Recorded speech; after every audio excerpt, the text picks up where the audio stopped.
Sa ngalan ng Ama, at ng Anak, at ng Espiritu Santo, Amen. ang pagpapala ng ating Panginoong Hesukristo, ang pag-ibig ng Diyos Ama, at ang pakikipagkaisa ng Espiritu Santo, naway sumainyong lahat. At sumainyo rin. Mga kapatid, aminin natin ang ating mga kasalanan upang tayo'y maging marapat gumanap sa banal na pagdiriwang. Inaamin ko sa sa makapangyarihang Diyos at sa inyo mga kapatid na lubha akong nagkasala sa isip, sa salita at sa gawa, at sa aking pagkukulang. Kaya isinasamo ko sa mahal na Birheng Maria, sa lahat ng mga anghel at mga banal, at sa inyo mga kapatid, na ako'y panalangin sa Panginoong ating Diyos. Kawaan tayo ng makapangyarihang Diyos, patawarin tayo sa ating mga kasalanan, at patnubayan tayo sa buhay na walang hanggan. Amen. Panginoon, kaawaan mo kami. Panginoon, kaawaan mo kami. Kristo, kaawaan mo kami.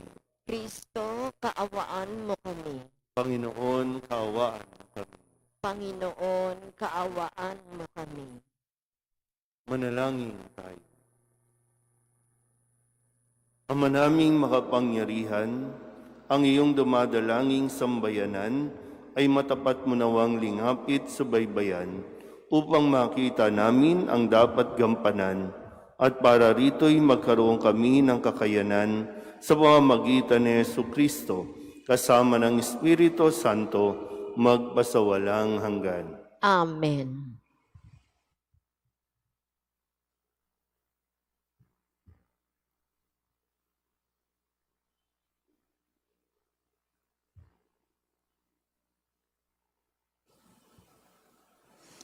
Pagbasa mula sa sulat sa mga Hebreo.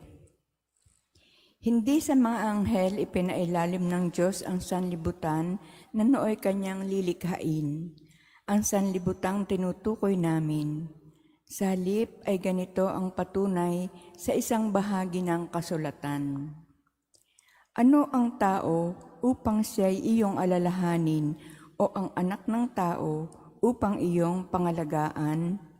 Sandaling panahong siya'y pinababa mo kaysa mga anghel, ngunit pinagkalooban mo siya ng kadakilaan at karangalang marapat sa isang hari, at ipinailalim mo sa kanyang kapangyarihan ang lahat ng bagay. Nang ipinailalim ng Diyos ang lahat ng bagay sa kapangyarihan ng tao, walang bagay na di ipinailalim sa Kanya. Sa kasalukuyan, hindi pa natin nakikitang napapailalim sa kanyang kapangyarihan ang lahat ng bagay. Subalit, alam nating si Jesus, bagamat sandaling panahong pinababa kaysa mga anghel, ay binigyan ng karangalan at kadakilaan dahil sa kanyang pagkamatay. Dahil sa pag-ibig ng Diyos, niloob niya na si Jesus ay mamatay para sa ating lahat. Sa pamamagitan ng mga pagtitiis, siya'y pinapaging dapat ng Diyos na lumikha at mangalaga sa lahat ng bagay upang makapagdala ng marami sa kaluwalhatian. Marapat lamang na gawin niya iyon sapagkat si Jesus ang pinagmumulan ng kanilang kaligtasan. Si Jesus ang nagpapabanal sa kanila at iisa ang Ama ng nagpapabanal at ng pinapaging banal. Kaya't hindi niya ikinahiyang tawagin silang mga kapatid. Ganito ang kanyang sinabi, "Ipapahayag ko sa aking mga kapatid ang iyong pangalan, at aawit ako ng papuri sa iyo sa gitna ng kapulungan." Ang salita ng Diyos. Salamat sa Diyos. Pinamahala sa anak ang ginawa niyang lahat. Pinamahala sa anak ang ginawa niyang lahat. Ikaw, O Poon, Panginoon namin, laganap sa lupa ang iyong luningning. Ano nga ang tao upang iyong alalahanin Ay ano nga siya na sukat mong kalingain? Pinamahala sa anak ang ginawa niyang lahat.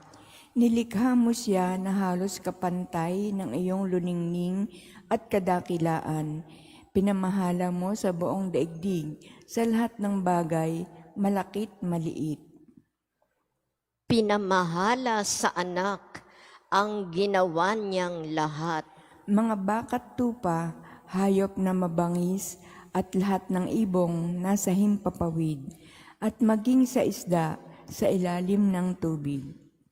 Pinamahala sa anak ang ginawa niyang lahat.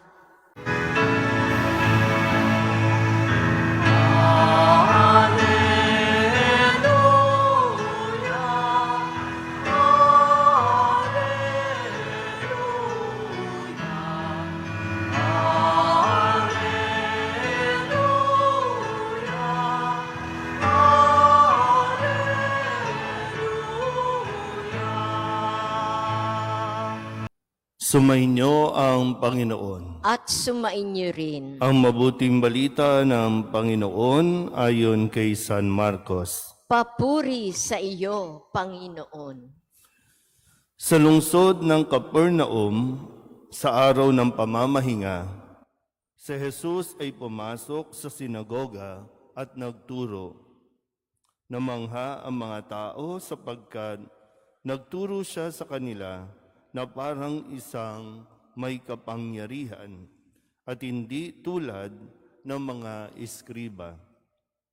Bigla namang pumasok sa sinagoga ang isang lalaking inaalihan ng masamang espiritu at sumigaw, "Ano ang pakialam mo sa amin, Jesus na taga Nazaret? Naparito ka ba upang puksain kami? Kilala kita. Ikaw ang banal mula sa Diyos."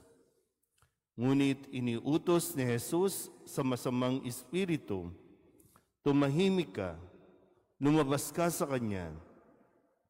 Pinapangisay ng masamang espiritu ang tao at sumisigaw na lumabas. Nang gilalas ang lahat, kaya't sila'y nagtanungan, "Ano ito? Bagong aral?" Nauutusan niya pati ang masamang espiritu at sinunod naman siya. At mabilis na kumalat sa buong Galilea ang balita tungkol kay Jesus. Ang mabuting balita ng Panginoon. Pinupuri ka namin, Panginoong Heso Kristo. Isang magandang umaga po sa inyong lahat. Ngayon po ay Martes ng unang linggo sa karaniwang panahon at sinisimulan natin ang linggong ito ng kumbaga sa liturhiya ay yung pag-i-establish ng pagpapakilala muli sa ating Panginoong Jesus kung paanong siya ay magsisimula na rin na makilala at magpakilala sa mga tao. Sa ating unang pagbasa, narinig natin sa sulat sa mga Hebreo na ang lahat ng bagay ay nilikha ng Diyos para sa Kanya. Kapag naririnig natin yung Kanya, pag minimension o binabanggit yung Kanya, si Jesus ang tinutukoy. Nilikha ang lahat para sa Kanya, binigay ito para sa Kanya, at ipinamamahala ito sa tao. Yung anak ng tao, ang tinutukoy din ay walang iba kundi si Jesus. Kaya nga sabi, hindi sa mga anghel ipinailalim ng Diyos ang sanlibutan, kundi kay Jesus, ang anak ng tao, at siya rin naman ang maririnig natin na anak ng Diyos. Maging ang ating salmon tugunan ay pinapahayag din na pinamahala sa anak ang ginawa niyang lahat.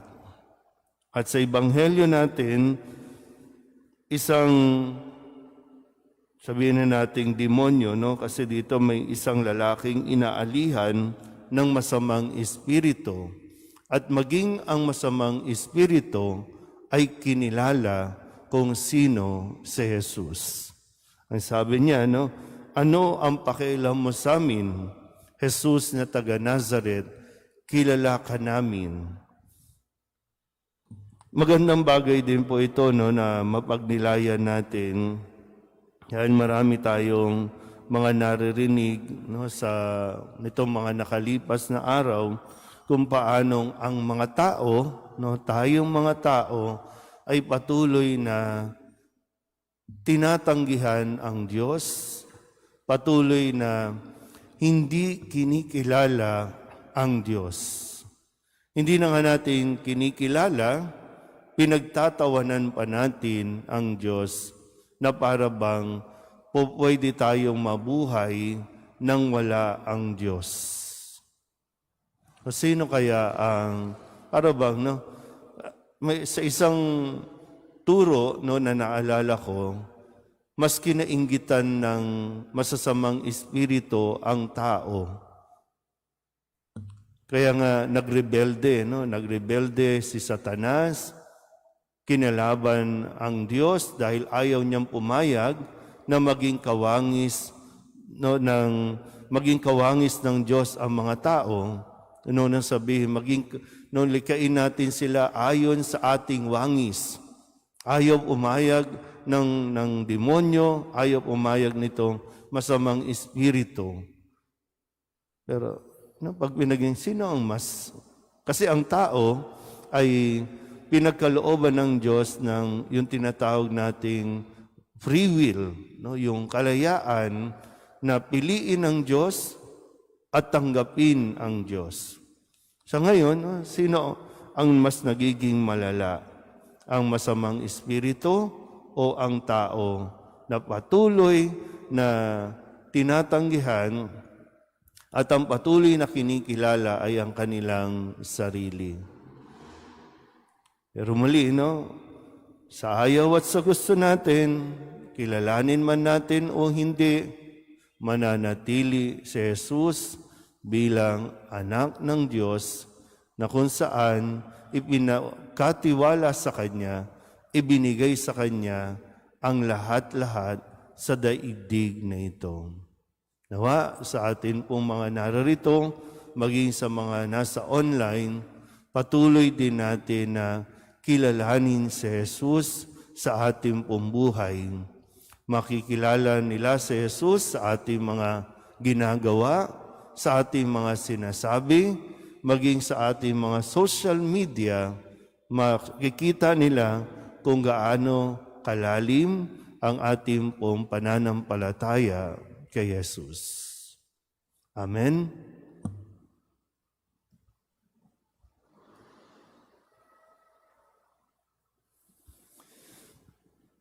Sa pamamagitan ng Ebanghelyo, nagsasalita sa atin si Kristo ng may walang hanggang kapangyarihan at mga himala ng pagpapagaling.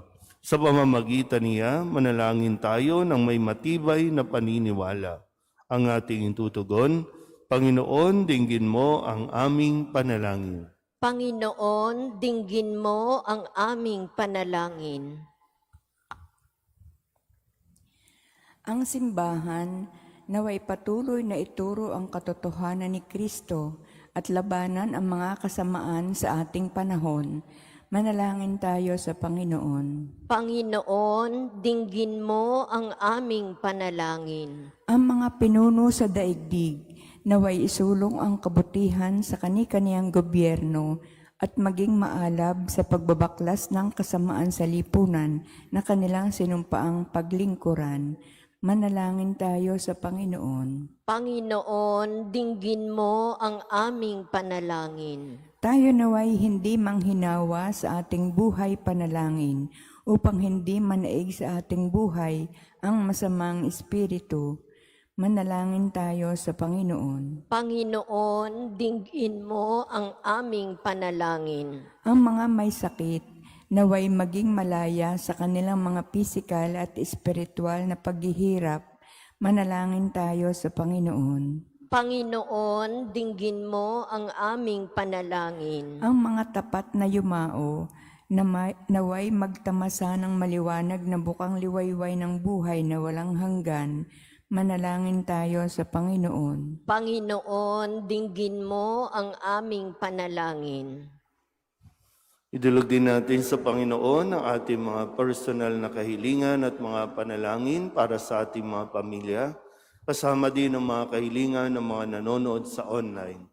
Lahat ng mga misang pasasalamat, special na intensyon, agarang paggaling ng mga may sakit, at lahat ng mga kaluluwa na hinihiling na ipagdasal sa misang ito.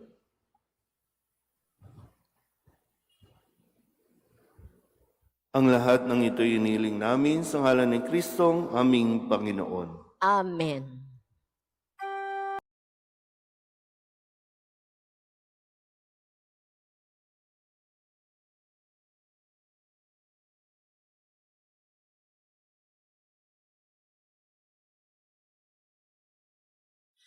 Handog namin sa iyo, Ama,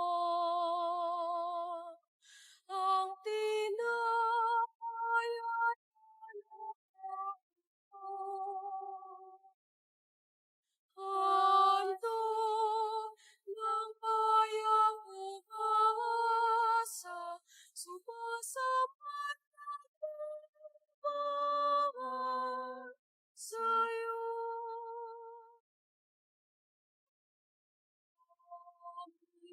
Sa iyo, Ama,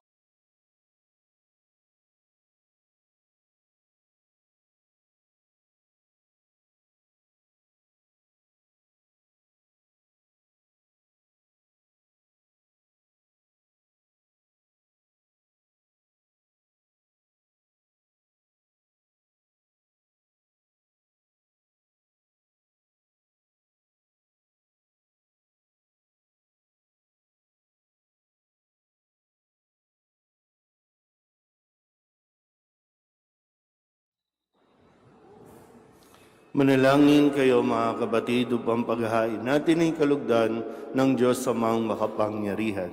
Tanggapin nawa ng Panginoon itong paghahain sa iyong mga kamay, sa kapurihan niya at karangalan, sa ating kapakinabangan at sa buong sambayanan niyang banal. Ama naming lumikha, ang paghahain ito ng iyong sambayanan ay iyong marapatin ngayong paunlakan.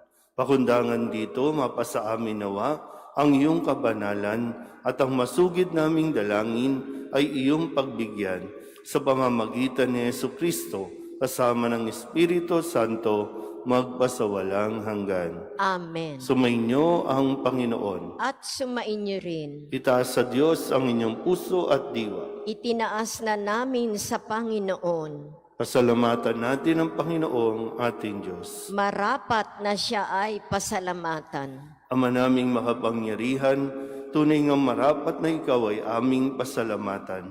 Sa iyong paglingap at kagandahang loob, ang tao'y nilikha mo at pinangangasiwa sa sansinukob. Sa hangad mong siya'y iwastong lubos, siya'y pinagdusa mo sa kanyang pagtalikod. Sa iyong paggiliw, iyong ipinahintulot na makabalik siya sa pamamagitan ni Kristo Jesus. Kaya kaysa ng mga anghel na nagsisiawit ng papuri sa iyo, nang walang humpay sa kalangitan, kami nagbubunyi sa iyong kadakilaan.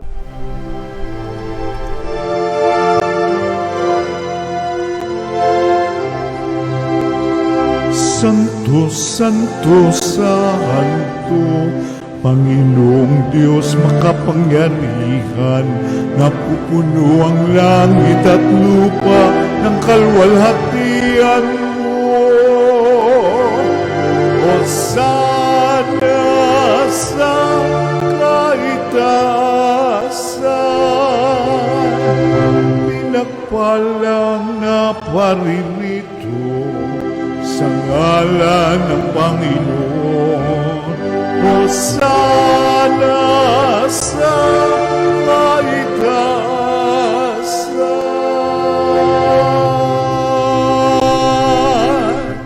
Ama naming banal, ikaw ang bukal ng tanang kabanalan. Kaya't sa pamamagitan ng iyong Espiritu, Gawin mong banal ang kaloob na ito upang para sa aming maging katawan at dugo ng aming Panginoong Heso Kristo.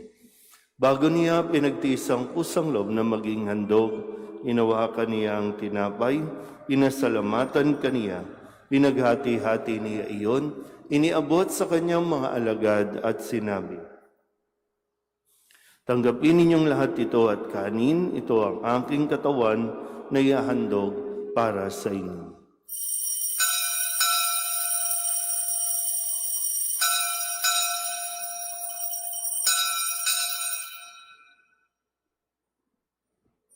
Gayun din naman, nung matapos ang hapunan, hinawakan niya ang kalis, muli kaniyang pinasalamatan. Iniabot niya ang kalis sa kanyang mga alagad at sinabi, "Tanggapin ninyong lahat ito at inumin. Ito ang kalis ng aking dugo, ng bago at walang hanggang tipan. Ang aking dugo na ibubuhos para sa inyo at para sa lahat sa kapagpapatawad ng mga kasalanan. Gawin ninyo ito sa pag-alaala sa akin."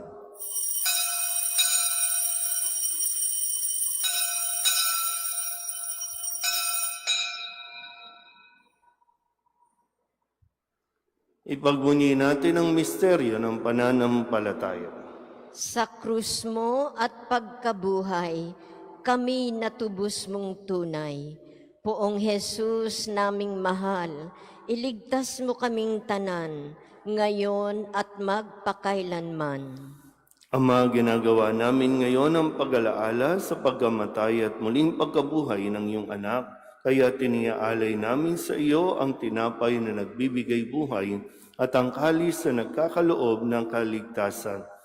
Kami nagpapasalamat dahil kami iyong minarapat na tumayo sa harap mo para maglingkod sa iyo. Isinasamo namin kami magsasalo-salo sa katawan at dugo ni Kristo ay mabuklod sa pagkakaisa sa pamamagitan ng Espiritu Santo. Ama, lingapin mo ang iyong simbahang laganap sa buong daigdig. Huspusin mo kami sa pag-ibig kay San Leon na aming Papa at ni Jose na aming Obispo at ng Tanang Kaparian. Alalahanin mo rin ang mga kapatid naming nahimlay na may pag-asang sila'y muling mabubuhay, gayon din ang lahat ng mga pumanaw. Kaawaan mo sila at patuloyin sa iyong kaliwanagan. Kaawaan mo at pagintapating kaming lahat na makasalo sa iyong buhay na walang wakas. Kaysa ng mahal na Birheng Maria na ina ng Diyos, ng kabiyak ng puso niyang San Jose, kaysa ng mga apostol at ng lahat ng mga banal na namuhay dito sa daigdig ng kalugod-lugod sa iyo, may pagdiwang nawa namin ang pagpupuri sa ikararangal mo sa pamamagitan ng iyong anak na aming Panginoong Heso Kristo. Sa pamamagitan ni Kristo, kasama niya at sa Kanya, ang lahat ng parangal at papuri ay sa iyo, Diyos Amang makapangyarihan, kasama ng Espiritu Santo, magpasawalang hanggan.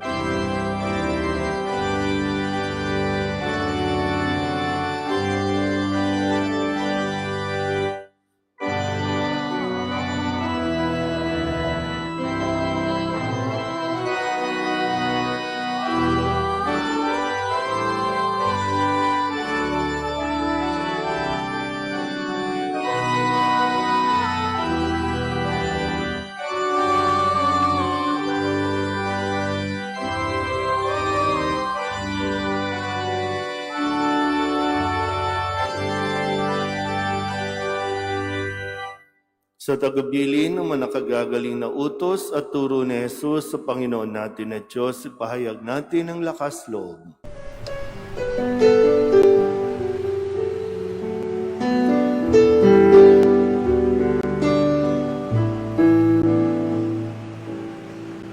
Ama namin, sumasalangit ka, sambahin ang ngalan mo, mapasa amin ang kaharian mo, sundin ang loob mo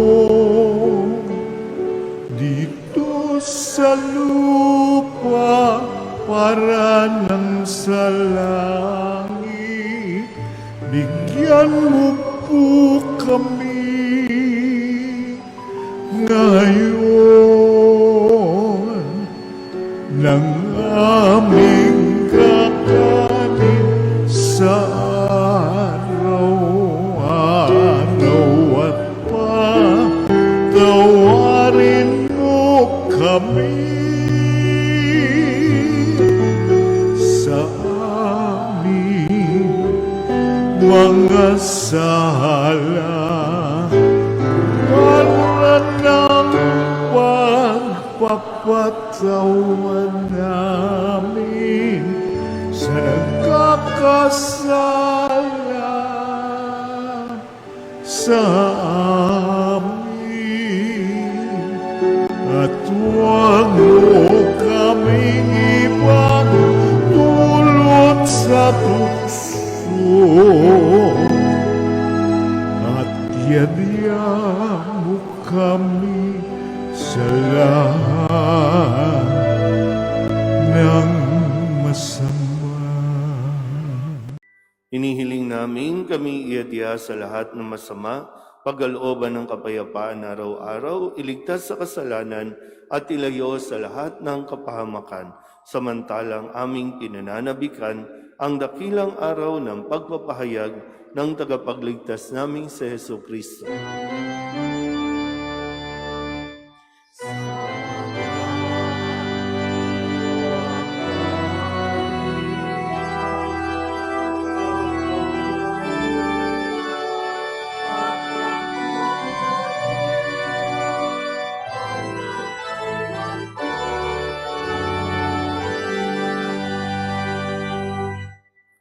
Panginoong Hesus Kristo, sinabi mo sa iyong mga apostol, kapayapaan ang iniiwan ko sa inyo, ang aking kapayapaan ang binibigay ko sa inyo. Tunghayan mo ang aming pananampalataya at huwag ang aming mga pagkakasala. Pagkalooban mo kami ng kapayapaan at pagkakaisa ayon sa iyong kalooban, kasama ng Espiritu Santo, magpasawalang hanggan. Amen. Ang kapayapaan ng Panginoon ay laging sumainyo. At sumainyo rin. Magbigayan po tayo ng kapayapaan sa isa't isa.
Ito ang kordero ng Diyos. Ito nag-aalis ng kasalanan ng sanlibutan. Mapalad ang mga inaanyayahan sa kanyang piging. Panginoon, hindi ako karapat-dapat na magpatuloy sa iyo, ngunit sa isang salita mo lamang ay gagaling na ako.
Manalangin tayo.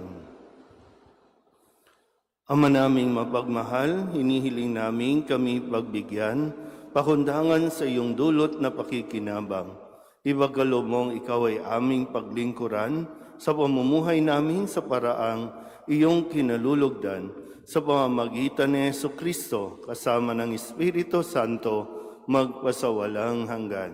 Amen. Sumainyo ang Panginoon. At sumainyo rin. At pagpalain kayo ng makapangyarihang Diyos, Ama at Anak, at Espiritu Santo. Amen. Tapos ang banal na misa, umayo tayo sa kapayapaan ni Kristo. Salamat sa Diyos. Magandang umaga po.